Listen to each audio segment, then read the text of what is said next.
Previous year question, किसी भी exam की तुम प्रिपरेशन कर रहे हो तो सबसे इंपॉर्टेंट एसेट होता है अपने आप को इवैल्यूएट करने के लिए। नीट के लिए भी previous year question equally important हैं, लेकिन सारे के सारे नहीं। ऐसा क्यों कहा मैंने? You will get to know the answer of this particular question in the video, so watch the video till the end. Hi, myself Abdullah Firoz, I am CBSE class 12 topper, NEET 2022 scholar. और इस वीडियो में I will be telling you the best way to solve NEET previous year question, so that तुम examiner के mind को read कर सको कि कैसे वो क्वेश्चंस फ्रेम करता है हर चैप्टर से, और अपनी प्रिपरेशन उसके क्वेश्चन फ्रेमिंग के अकॉर्डिंग अलाइन कर सको। So I have divided the video in 5 sub topics. पहले हम ये डिस्कस कर रहे होंगे कि 2019 से पहले कट ऑफ कैसी थी और 2019 के बाद कट ऑफ में जो वेरिएशन आया है ये क्यों आया है। सेकंड, हम ये डिस्कस कर रहे होंगे कि प्रीवियस ईयर क्वेश्चन जो 2019 से पहले हैं उन्हें कैसे सॉल्व करो। थर्ड, हम ये डिस्कस कर रहे होंगे कि जो प्रीवियस ईयर क्वेश्चन 2019 के बाद आए हैं उन्हें कैसे सॉल्व करो। फोर्थ, हम ये डिस्कस कर रहे होंगे कि इस वेरिएशन की वजह से हमें अपने स्टडिंग पैटर्न में कुछ चेंज लाना है कि नहीं। और फिफ्थ, हम ये डिस्कस कर रहे होंगे a truth about NEET previous year question. So let's start the video. So starting the video with the first topic. अगर हम 2018 की बात करें तो 691 पे रैंक 1 था। वहीं पे अगर हम इस साल की बात करें तो 690 पे आप 250 रैंक में भी नहीं हो। सो इतना वेरिएशन क्यों आया? रीज़न ये है कि 2019 से पहले जो क्वेश्चंस आते थे वो 80 से 85% ही प्योरली NCERT सेंट्रिक होते थे। उसमें भी जो NCERT सेंट्रिक क्वेश्चंस होते थे उसमें भी कुछ ऑप्शंस ऐसे होते थे जो NCERT से बाहर। उसके अलावा कुछ क्वेश्चंस में जो NCERT से आए हुए हैं उसमें भी कुछ ऐसे कंसेप्ट अप्लाई होते थे जो NCERT में कवर्ड नहीं है, और इन सब फैक्टर्स की वजह से पेपर का लेवल हाई जाता था और कट ऑफ लो जाती थी। 2019 के बाद से क्या हुआ? पेपर 100% NCERT सेंट्रिक हो गया। एक भी ऑप्शन NCERT के बाहर नहीं दिया जाता है। हाँ, NCERT की डेप्थनेस बड़ी है बट सिर्फ NCERT सेंट्रिक कर दिया गया है, इसी वजह से कट ऑफ बढ़ गई है। तो क्या इस कट ऑफ के वेरिएशन की वजह से हमें अपना पैटर्न ऑफ स्टडिंग चेंज करना है, थोड़ा सा मॉडिफाई करना है? तो करना है, यस। अब बात करते हैं कैसे करना है। तो वो प्रीवियस क्वेश्चन जो 2019 से पहले आए हैं उसमें हम सब्जेक्ट वाइज बात कर लेते हैं, बायोलॉजी एंड इनऑर्गेनिक केमिस्ट्री। तो ऐसे क्वेश्चंस जो बिल्कुल NCERT से लिंक्ड नहीं है उनको सिंपली लीव कर दो, टच ही मत करो उस क्वेश्चन को, और जो NCERT से डिराइव्ड है बस उन्हीं को करो।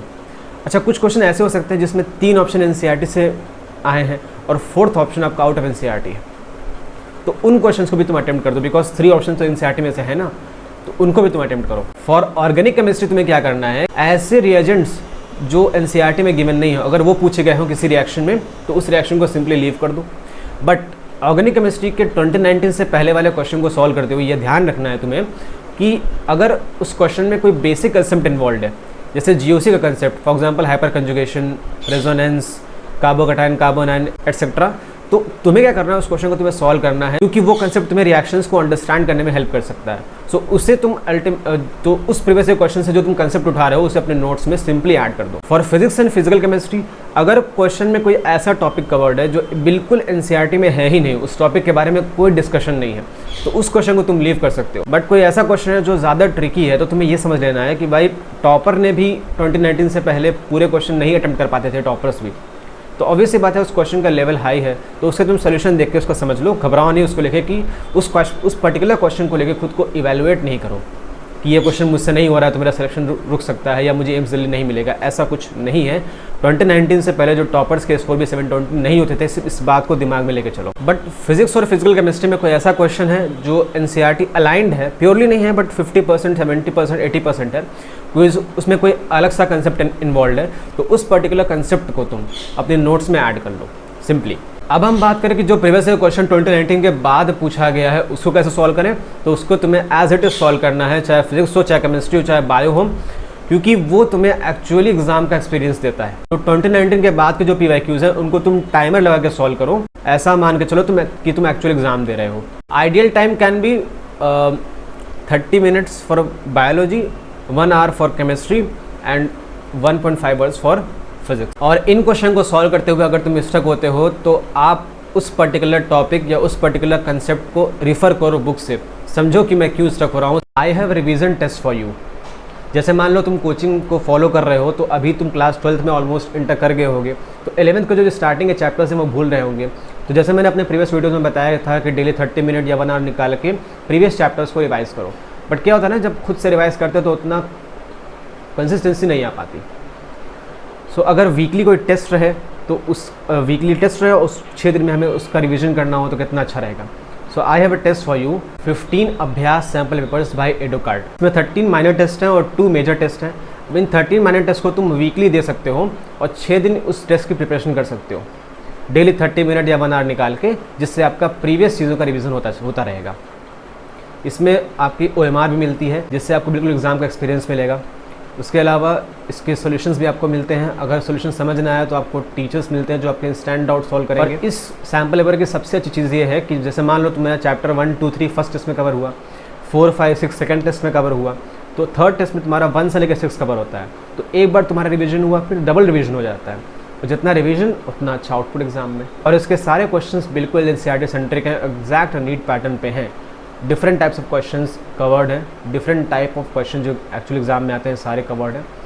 सो I personally found this sample paper very helpful. I would recommend you to buy this one, link description में दिया है, ज़रूर चेकआउट करना। सो ये जो वेरिएशन आया है कट ऑफ में 2019 से पहले, 2019 के बाद, और प्रीवियस ईयर क्वेश्चन के ट्रेंड में भी, और प्रीवियस ईयर क्वेश्चन के लेवल में भी, और NCERT स्ट्रिक्टनेस में भी।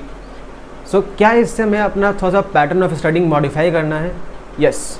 कैसे मॉडिफाई करना है? कि तुम्हें यहाँ वहाँ की रिसोर्स पढ़ने की जगह NCERT से जितना हो सके उतना NCERT सेंट्रिक कंटेंट पढ़ना है, और NCERT सेंट्रिक क्वेश्चंस को प्रैक्टिस करना है, और NCERT सेंट्रिक मॉक टेस्ट देने हैं। सो बायोलॉजी और केमिस्ट्री में तुम्हें NCERT रीड करनी है पूरी की पूरी। अगर आप पहले से थोड़ा बहुत फिजिक्स के NCERT पढ़े हो तो उसकी थियोरी, एग्जाम्पल्स और एक्सरसाइज तीनों चीज़ कवर करो।